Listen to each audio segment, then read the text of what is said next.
Alright, so hello everyone and welcome to 4pixels. Coco and Kanetsu are here, and things are a little exciting because Kanetsu has the game now, so she will be able to actually hear things. Yay! I'm excited because everyone's always like, "Oh my god, the music's so beautiful, it makes me cry," and I'm like, "Oh." Yeah, and now we also won't have issues where like the screen share gets so blurry that you have to strain your eyes to read. Alright, so if you load up the game, it should be right at the point where Like it's, time is moving forward. yes, exactly.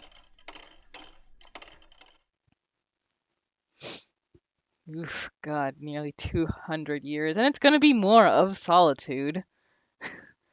I accidentally hit the space bar, so I like skipped a bunch of text. Where does it start? All right. I'll just read and For you the let. first 100 years? Yes, exactly. That's where it starts. Okay. For the first 100 years, I kept track of how much time had passed. An hour, a day, a month, a year, 10 years, 50.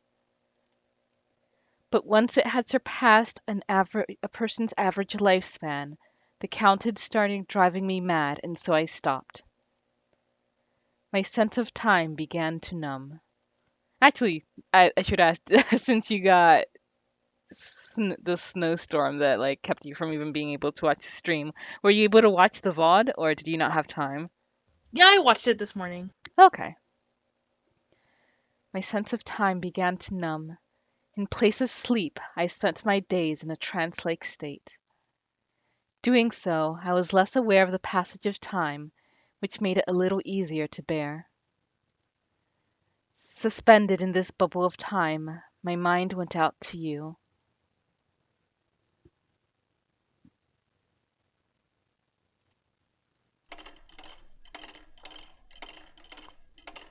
What? The next thing I lost a sense of was myself. I lived as a human for 21 years. After spending nearly 10 times that trapped in the mansion, I began to feel like that was all I had ever been. That maybe my past was all a construction of my imagination. That as an otherworldly being, I merely fantasized about being human. Had I actually had a family? Had there actually been other people in the world? Did cities and villages really exist? Was there ever really a time when light shone through the windows, when we were happy? But I knew if I started doubting everything, I wouldn't be able to maintain myself. So I settled on believing one thing, that you, Michelle, were real. That you had been with me, that I had loved you, and that it was you I was waiting for. I tried to always remember that one fact.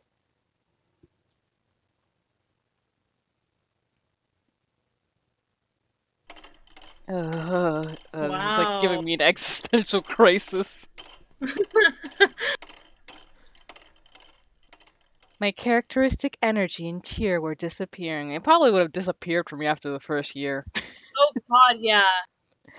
But then I hardly ever raised my voice anymore. And in response to that change, the witch seemed to treat me a little nicer. On occasion, I thought I could sense her presence nearby. Like she might be like she might reveal her form to me from beyond the darkness, instead of only speaking to me. I could feel her sitting beside me. Ugh, I misread that for a second as inside me. Oh god, the sound effect scared me. Wanna be Morgana? Giselle, do you think you're still Giselle even now?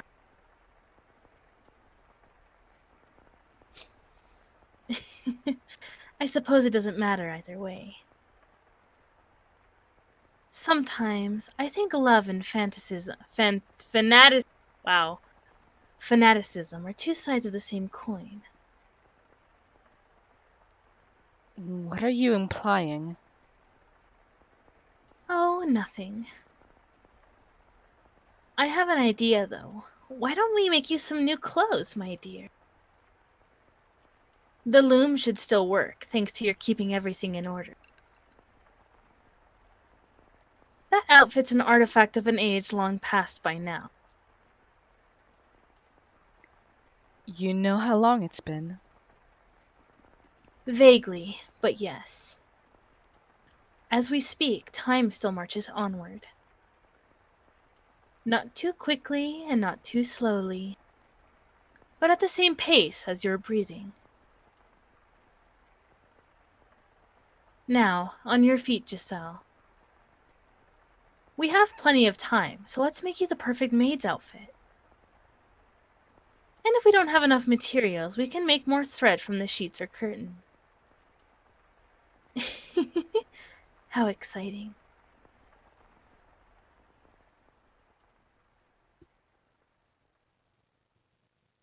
Following her instructions, I wove garments in a style that did not exist in my era. They were quite strange to behold. The old me might have been stricken with fascination by them, but at that point, I wasn't even sure how to rejoice, how to be impressed, or how to be moved anymore.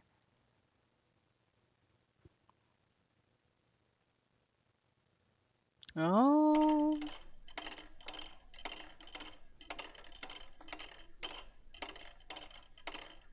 getting closer. Back, is this the golden era? It sounds like rain again.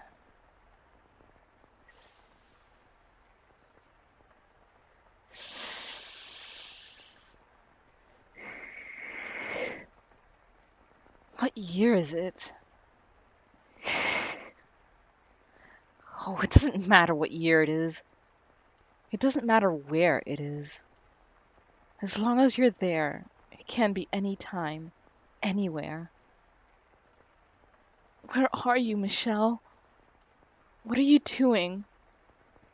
I'm still praying. I'm still wishing for you to appear before me. Forever and ever and ever. And ever and ever and ever. I've been praying for so long. I don't even know how long it's been. Before you left, you said you were going to pray too. You said you hoped we would meet again in another life. I'm not misremembering, am I? Michelle, come back to me soon. I love you so, so very much. But my memories of you are starting to fade. What did your voice sound like? What kind of faces did you make? Where did you let you put your hands on me? I don't want to forget. I want to always remember. My memories of you are the only thing holding me together, but they're slipping away from me. How did you speak? What kind of things did you talk about? I'm losing all these memories. Please, Michelle, come back to me before I forget everything. My beloved master.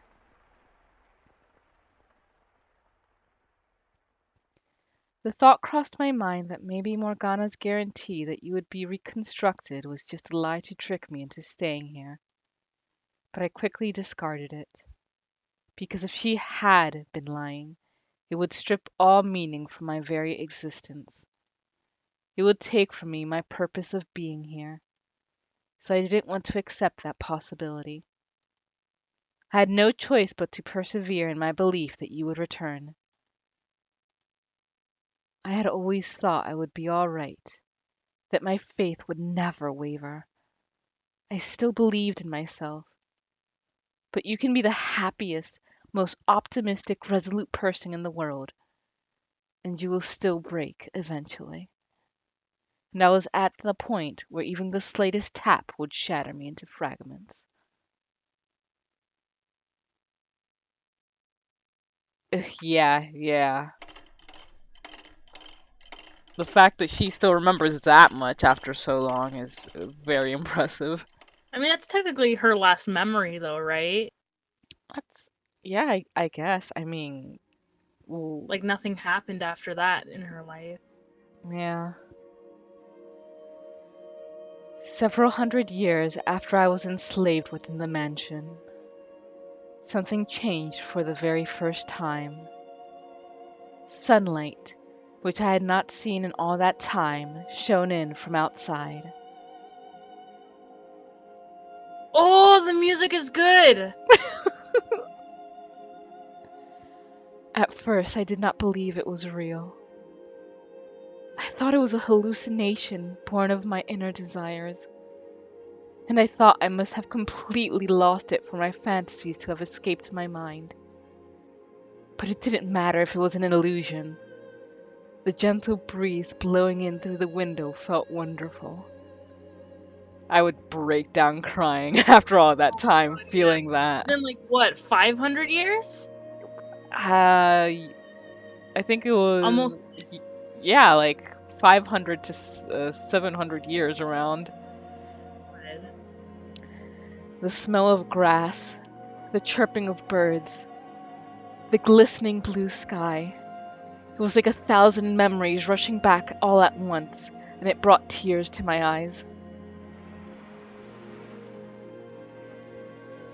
The time has come, Giselle. It's time for you to get to work.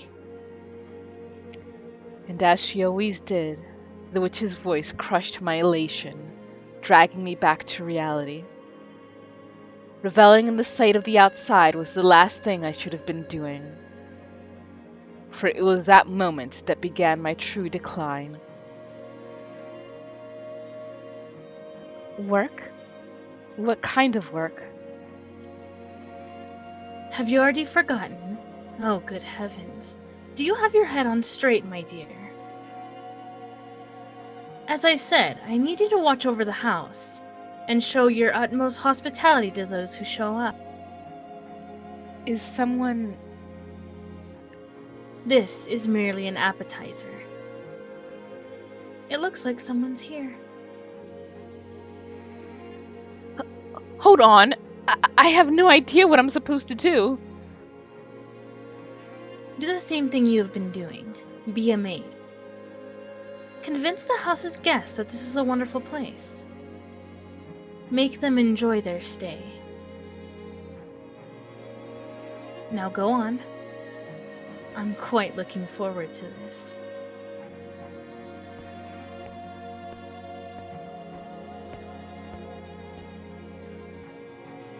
The bar has been removed.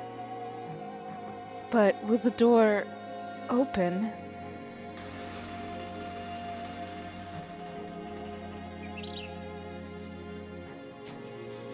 For so long the door had refused to budge.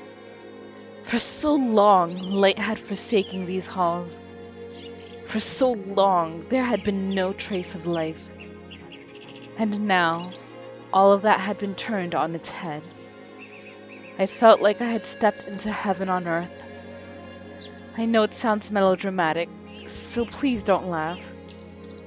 It was almost certainly a perfectly ordinary slice of nature. Leaves and grass rustled in the wind. Flowers specked the earth. And in the distance was a city I didn't recognize. I wondered where I was, of course, but I neither shouted nor jumped in surprise. Instead, I found myself accepting of my circumstances, as unnatural as they may have been. As I was standing there idly before the entrance, a carriage rolled up.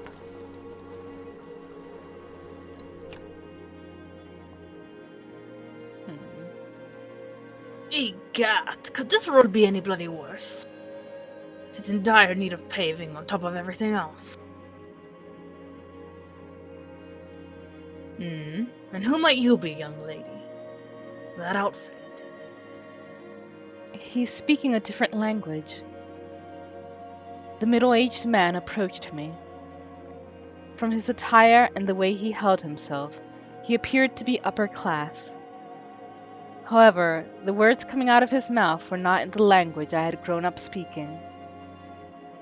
Could the mansion have moved somewhere far, far away? Naturally, I had no idea how such a thing was possible.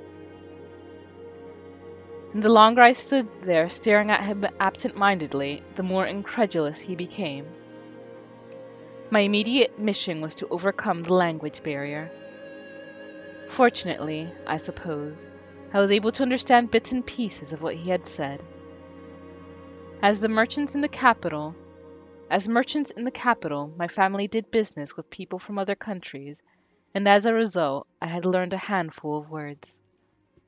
The problem was, it had been so long ago, I had no confidence whatsoever in my ability to hold a conversation. I, I am, I am a servant.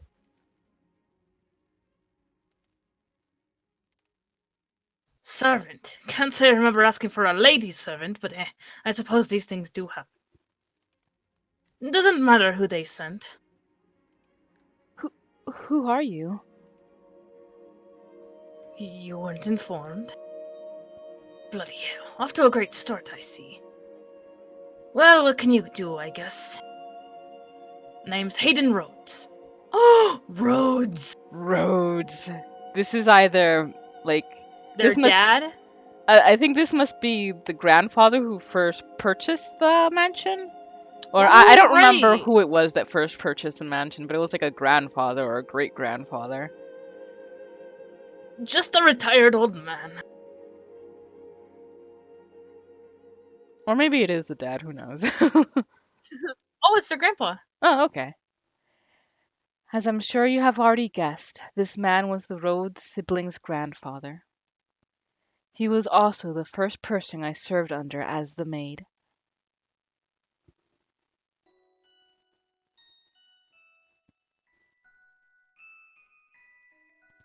From member of an esteemed noble. Oh, no! That's true! Oh boy. For a member of an esteemed noble family, Hayden was a bit on the eccentric side.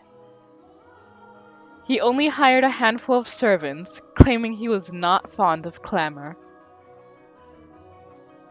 There was a single chef, a physician, a servant to take care of all the cleaning, and then me, who served as his personal assistant.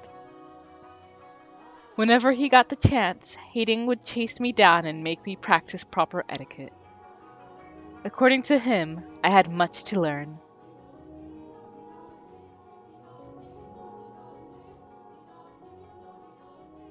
You are at least technically a servant of the Rhodes family, young lady, so I can't have you going around playing the country bumpkin act. Oh gosh, she's so pretty. Yes, sir. She is. And we'll have to do something about that accent too while we're at it. I have an accent. Yes, not American.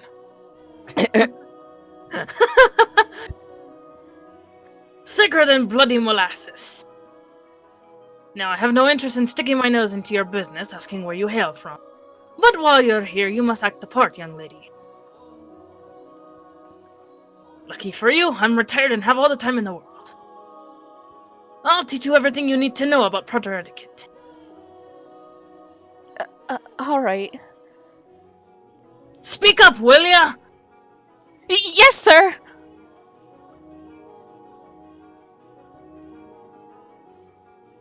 Hayden did not go easy on me either. In addition to my day-to-day duties, I studied etiquette, the language, proper pronunciation, and formal diction. Any time I made the slightest mistake, he would shout his dissatisfaction.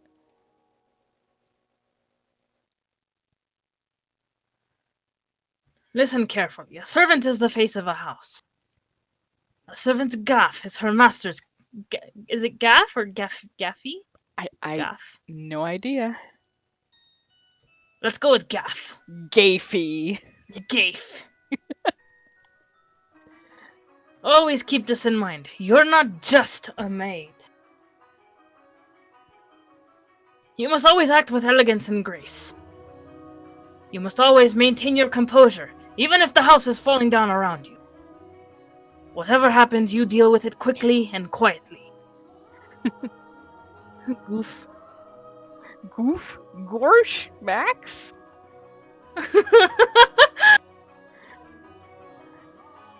Your language must be immaculate. No ums, uhs, or pauses. For any reason. Yes, sir.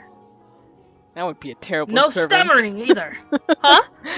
If that's not allowed, I would be a terrible servant. Yeah, me too. Sorry! Bloody hell, you are not going to make this easy, are you? Whose idea was it that a country bumpkin would make a good servant? I'd like to give him a piece of my mind. Arr. I'm not from the country. Not even slightly. I was raised in the capital. She looks like she's puffing her cheeks out a little bit. You're like pouting? Yeah. Is that so, huh? A prim and proper city girl, are ya? In that case, you should be a quick study. Absolutely. I can learn anything in a week. Tops. Piece of cake. Is that so? Alright then, starting tomorrow, I'm tripling your lessons. I didn't think this through. In addition to being my master, Hayden was my teacher. When he yelled, he grew twice his size, and I shrunk to half mine. But it wasn't at all an unpleasant experience, because I knew he wasn't raising his voice to belittle me. His instruction may have been harsh, but it was a human interaction. There were people around that I could talk to, and that was wonderful. I was starting to regain some of my humanity.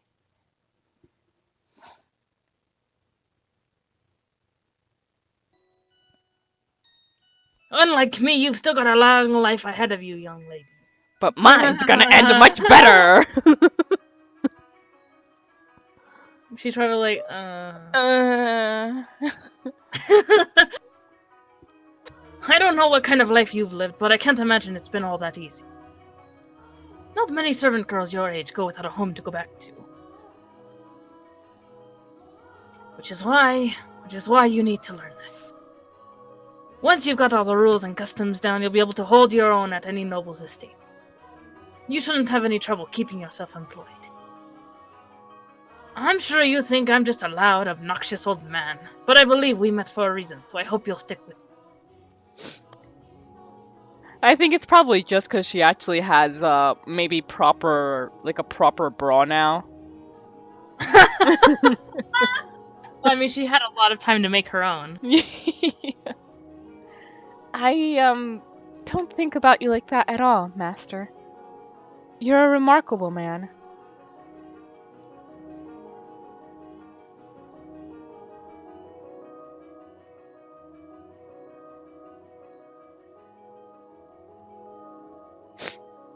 Still with us?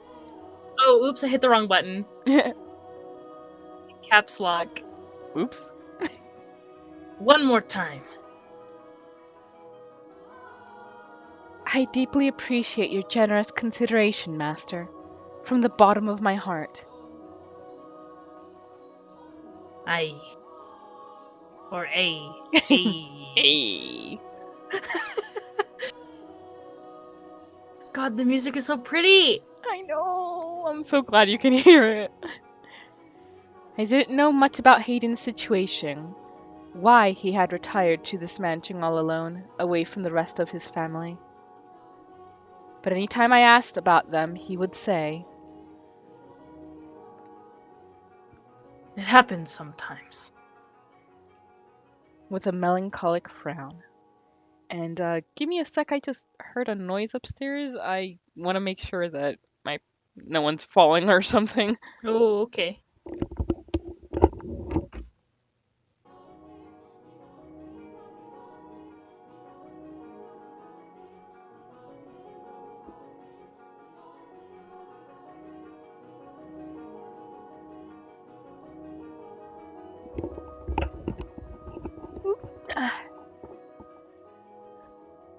Ooh, thank you. Sorry about That's that. helpful. Fortunately, no one fell, but it was my cat knocking over the trash can, so I had to pick up some stuff.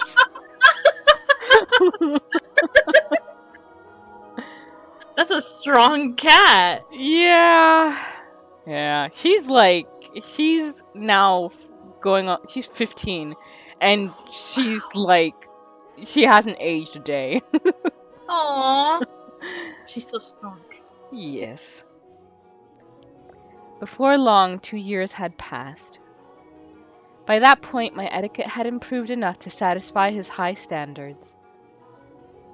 In that time, the mansion underwent a number of decor changes, as Hayden brought in sculptors to work on different areas of the house.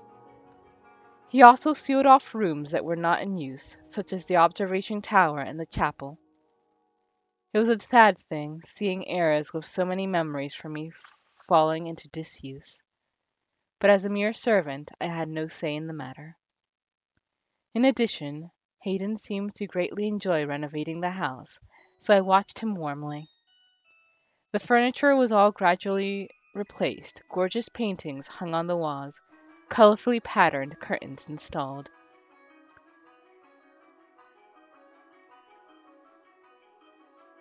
and a brilliant rose garden planted. These roses come from all across the world. Nowhere else can you see so many different varieties in one place. It's beautiful. Did did you know that in the city people are starting to call the mansion Rose Manor? Rose Manor. And to think there used to be nothing but weeds here. Amazing how much it has changed.